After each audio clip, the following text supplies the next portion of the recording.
সুপ্রিয় শিক্ষার্থী বন্ধুরা, আমি আয়েশা বেগম আইরিন, সহকারী শিক্ষিকা, Comilla modern high school, Comilla. শিক্ষার্থী বন্ধুরা, তোমাদের সবাইকে অনলাইন ক্লাসে স্বাগত। আজ আমি বাংলাদেশ ও বিশ্ব পরিচয় বিষয়ের অধ্যায় ৮ বাংলাদেশের দুর্যোগ এই অধ্যায়টি নিয়ে আজ আলোচনা করব। এই অধ্যায়টি তোমাদের জন্য বন্ধুরা খুবই একটা গুরুত্বপূর্ণ অধ্যায়। আর আজকে আমি অধ্যায়ের বৈশ্বিক উষ্ণায়নের ধারণা, কারণ ও প্রভাব নিয়ে আলোচনা করব। এখন অধ্যায়টি আলোচনা করার আগে বাংলাদেশের দুর্যোগ কি এটা আমাদের জানা দরকার। দুর্যোগ সাধারণত দু ধরনের।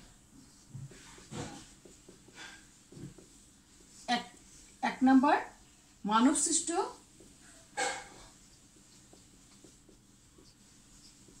প্রাকৃতিক সৃষ্ট দুর্যোগ। এখন দুর্যোগটা দুই ধরনের, মানব সৃষ্ট দুর্যোগ, প্রাকৃতিক সৃষ্ট দুর্যোগ। প্রাকৃতিক বা মানব সৃষ্ট যে অবস্থা অস্বাভাবিক বা অসহনীয় পরিবেশের সৃষ্টি করে এবং এতে সম্পদের ক্ষয়ক্ষতি, প্রাণহানি ও পরিবেশের ক্ষয়ক্ষতি হয়, তাই হলো দুর্যোগ। এখন বাংলাদেশ বিশ্বের সবচেয়ে দুর্যোগপ্রবণ এলাকাগুলির একটি। বাংলাদেশের দুর্যোগগুলো সম্পর্কে জানতে হলে আমাদের বৈশ্বিক উষ্ণায়ন সম্পর্কে ধারণা নিতে হবে।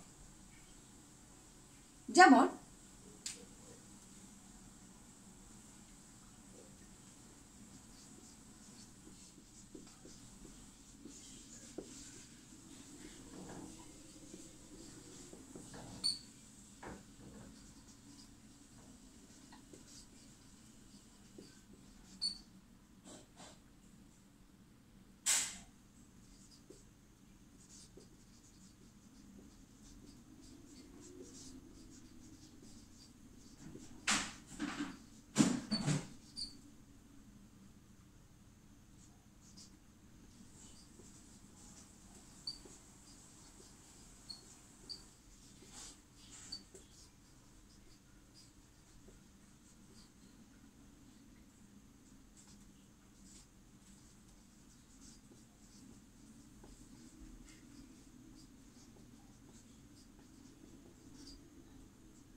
বাংলাদেশে কি হচ্ছে, আমাদের এই যে আমরা জানি পৃথিবীতে জনসংখ্যার বিস্ফোরণ হচ্ছে, এই যে এর ফলে কি হচ্ছে, মানুষ অধিক হারে বৃক্ষ নিধন করছে এবং অর্থাৎ অধিক হারে গাছ কেটে ফেলছে এবং এর ফলে কি হচ্ছে, ইঞ্জিন চালিত যানবাহনের ব্যবহারও বাড়ছে এবং দিন দিন ইঞ্জিন চালিত যানবাহন বৃদ্ধি পাচ্ছে।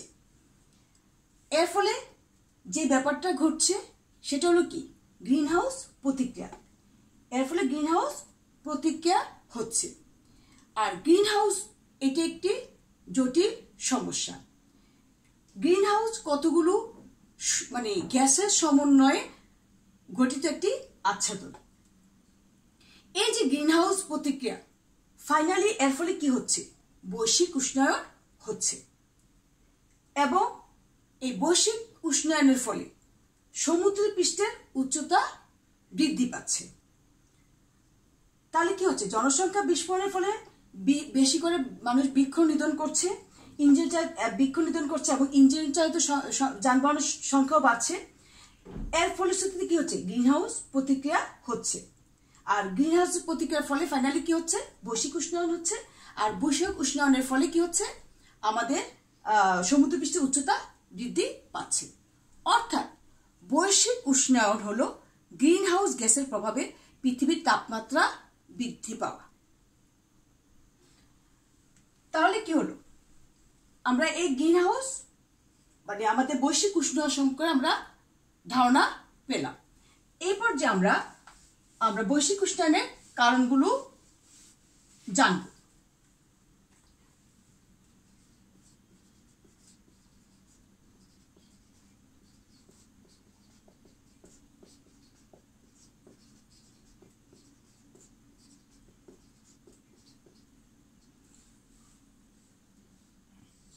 বৈশ্বিক উষ্ণায়নের অনেকগুলি কারণ আছে, তার মধ্যে প্রধান কারণটা হলো গ্রিন হাউস প্রতিক্রিয়া।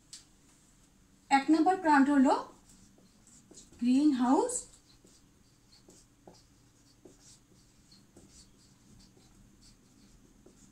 প্রতিক্রিয়া। গ্রিন হাউস মানে কি? সবুজ ঘর। মানে মেরু অঞ্চলে মানে প্রচণ্ড শীত পড়ে, মানে যেখানে রোদের দেখা পাওয়া যায় না, সেখানে গাছের বৃদ্ধির জন্য কাচের ঘর তৈরি করে রাখা হয়। আর বায়ুমণ্ডলে কার্বন ডাইঅক্সাইডের পরিমাণ যখন বেড়ে 25 ভাগ হয়ে যায়, তারপরে নাইট্রাস অক্সাইডের পরিমাণ যখন 19 ভাগ হয়ে যায়, মিথেনের পরিমাণ যখন বেড়ে যায়, তখন কি হয়? বৈশ্বিক উষ্ণায়ন হয়। তারপরে আছে আমাদের ব্যবহৃত দ্রব্য।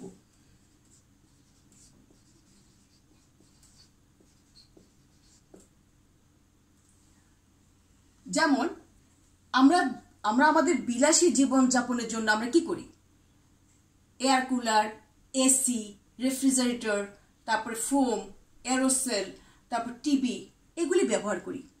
আর এগুলি ব্যবহার করতে গিয়ে আমরা কি করি? বায়ুমণ্ডলে মানে বায়ুমণ্ডল তখন কি হয়? অতিরিক্ত উত্তপ্ত হয়ে যায়। এর ফলে কি হয়? বৈশ্বিক উষ্ণায়ন ঘটে। 3 নম্বর কারণ হলো মানে বায়ুমণ্ডলের স্তর।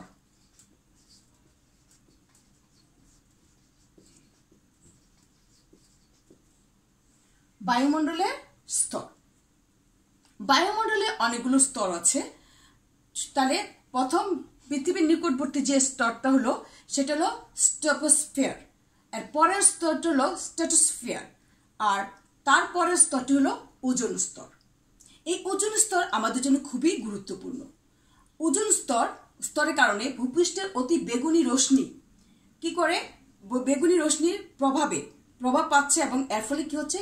বৈশ্বিক উষ্ণতার সৃষ্টি হচ্ছে। 4 নম্বর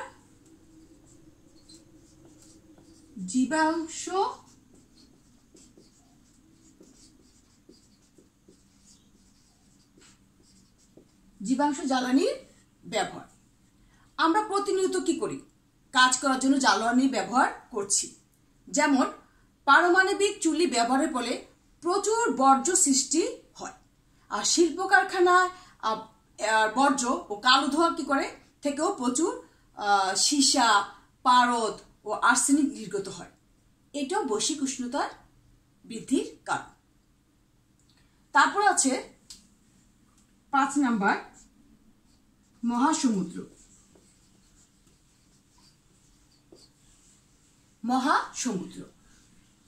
মহাসমুদ্রকে পৃথিবীর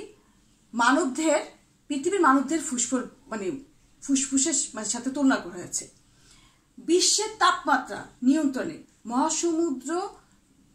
মহাসমুদ্রের গুরুত্বপূর্ণ ভূমিকা রয়েছে। কিন্তু সমুদ্রের তেজস্ক্রিয় বর্জ্য নিক্ষেপ করার ফলে কি করছে? তা দূষিত হচ্ছে, এবং এর ফলে কি হচ্ছে? বৈশ্বিক উষ্ণায়ন বাড়ছে। তারপরে নাম্বার হলো 6 বন উজাড়।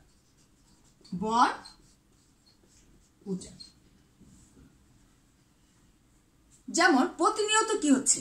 আমরা বন উজাড় করে ফেলছি।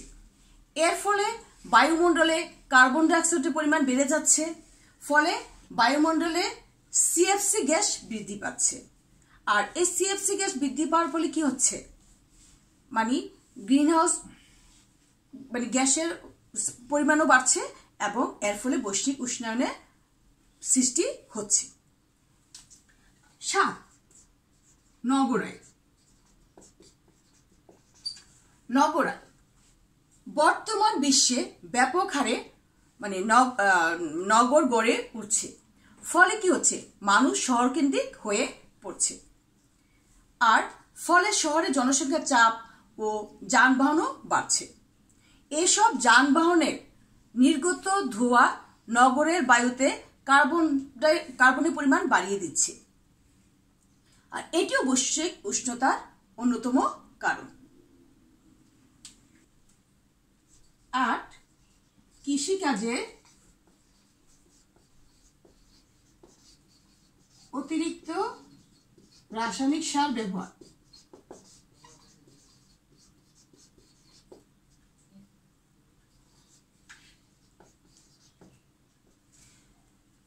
কৃষিকাজে অতিরিক্ত রাসায়নিক সার ব্যবহার।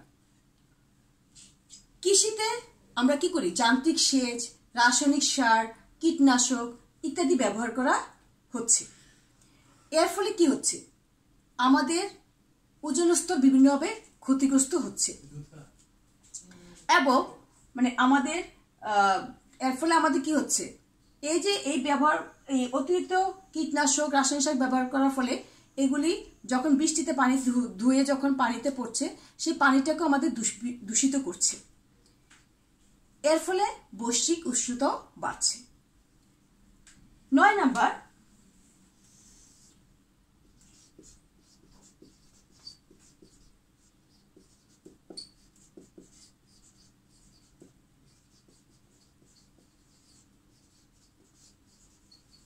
সমুদ্রের প্রাণীর উচ্চতা বৃদ্ধি।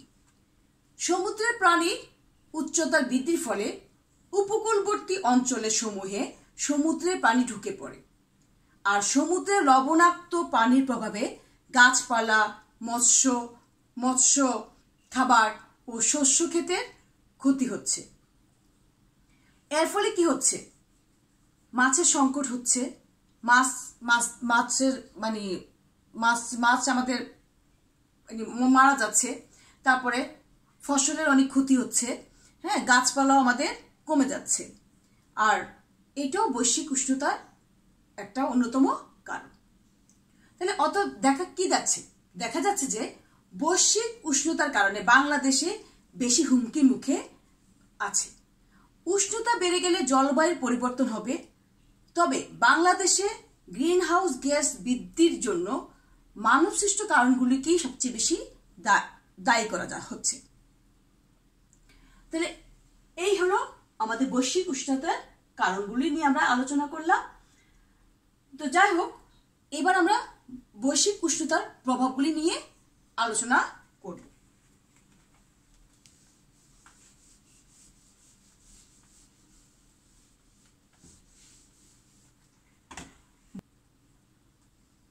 যদি বৈশ্বিক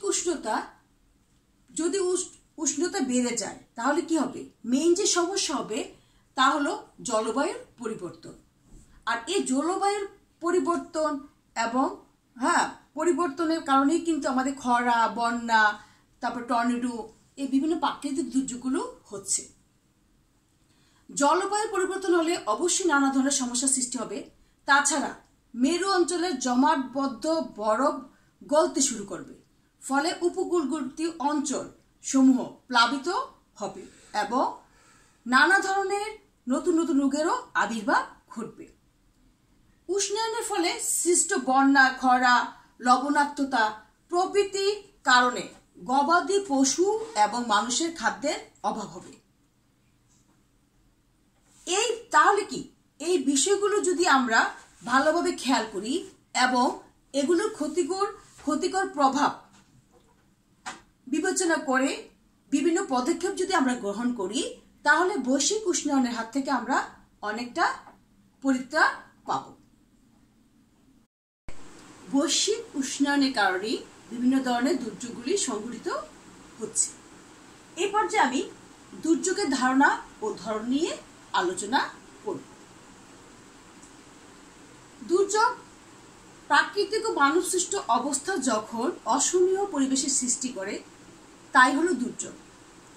দুর্যোগ মানবসৃষ্ট ও প্রাকৃতিক সৃষ্ট দুই প্রকারই হয়ে থাকে, তবে মানবসৃষ্ট কারণেই বেশিরভাগ বৈশ্বিক উষ্ণতা হচ্ছে। তাহলে কি হলো? তাহলে মানবসৃষ্ট দুর্যোগটা হলো মানুষের অসচেতনতা ও দূরদৃষ্টির অভাবে হয়ে থাকে, আর প্রাকৃতিক দুর্যোগ এটা আকস্মিকভাবে ঘটে এবং তার উপর মানুষের কোনো হাত থাকে না। তো প্রাকৃতিক দুর্যোগ কোনগুলো? প্রাকৃতিক দুর্যোগ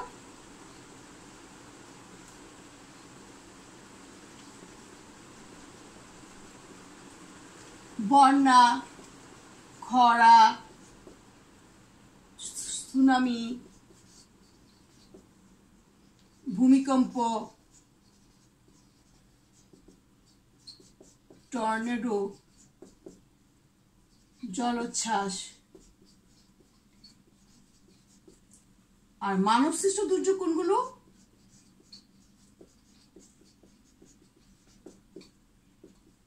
যুদ্ধ বিগ্রহ,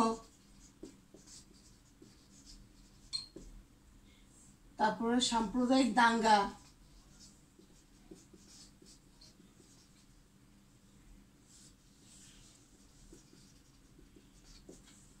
তারপর কি সাম্প্রদায়িক দাঙ্গা, তারপরে বনভূমির বিনাশ।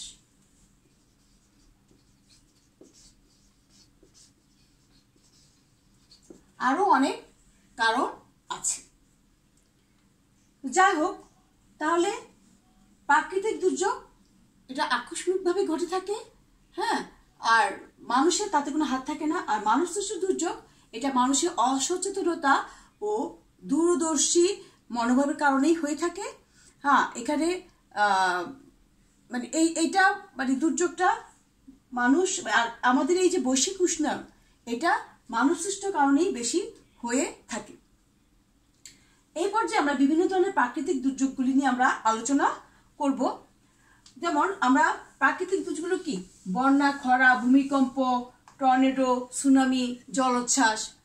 হ্যাঁ, তো ভূমিকম্প, আমরা যদি ভূমিকম্প নিয়ে আলোচনা করি, ভূমিকম্প তোমরা সবাই কম বেশ এই শব্দটির সাথে পরিচিত। তো পৃথিবীতে যত রকম প্রাকৃতিক দুর্যোগ ঘটে তার মধ্যে সবচেয়ে অল্প সময়ে বেশি ধ্বংসযজ্ঞ ঘটায় এই ভূমিকম্প। আর এই ভূমিকম্পের ব্যাপারে কোনো আগাম সংকেত দেওয়া থাকে না, যার ফলে মানুষ কিছু বুঝে ওঠার আগেই একদম মানে অল্প সময়ের মধ্যে কি করে, মানে একটি বা কয়েকটি ঝাঁকুনিতেই মানে পুরো এলাকাকে ধ্বংসস্তূপে পরিণত করে। এখন এই যে 2011 সালের 18ই সেপ্টেম্বর সংঘটিত ভূমিকম্পটি ছিল একটা বেশ প্রচন্ড রকমের একটা ভূমিকম্প। এই ভূমিকম্পে সারা বাংলাদেশ কেঁপে ওঠে। তাহলে ভূমিকম্পের প্রতিরোধের কোনো ব্যবস্থা এখনো মানুষের জানা নেই। তবে ভূমিকম্পের সময় কিছু আমরা মানে আত্মরক্ষা বা ভূমিকম্পের জন্য আমরা কিছু ব্যবস্থা যদি আমরা মানে নেই, তাহলে এই ভূমিকম্পের ক্ষয়ক্ষতি থেকে আমরা কিছুটা পরিত্রাণ পেতে পারি। তারপরে আসছে সুনামি। সুনামি সুনামি এটা যার অর্থ হলো সমুদ্র তীরের ঢেউ।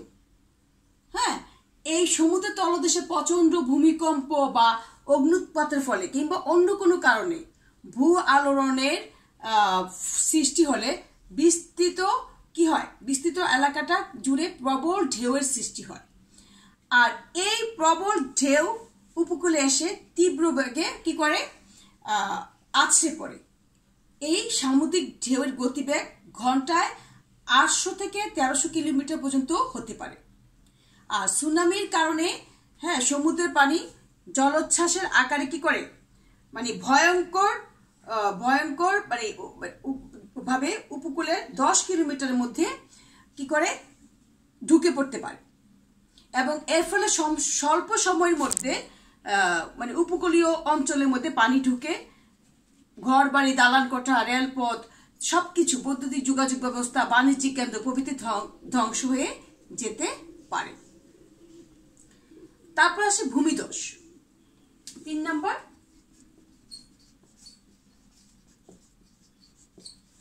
ভূমিধস। ভূমিধস পাহাড়ের মানে পাহাড়ের মাটি খসে পড়াটাই হলো ভূমিধস। যেসব পাহাড়ে বেলে পাথর বা শেল কাদা দিয়ে গঠিত, হ্যাঁ যেসব পাহাড় আর কি বেলে পাথর বেলে তারপরে শেল, এই মানে শেল কাদা দিয়ে গঠিত, মানে ভারী বৃষ্টিপাত হলে সেসব পাহাড়গুলি কি করে ভেঙে পড়ে, হ্যাঁ ভেঙে মানে ভূমিধসে পরিণত হয়। তাহলে কি হলো, তাছাড়া মানুষ ব্যাপক হারে গাছপালা তারপরে তারপরে পাহাড় কেটে ভূমিধসের কারণ ঘটায়। ভূমিধসের ফলে যারা পাহাড়ে পাদদেশে বসবাস করে তাদের ঘরবাড়ি মাটির নিচে চাপা পড়ে যায় এবং অনেক মানুষের প্রাণহানিও এই ভূমিধসের কারণে ঘটে থাকে। তারপরে আসছে অগ্নিকাণ্ড বা দাবানল।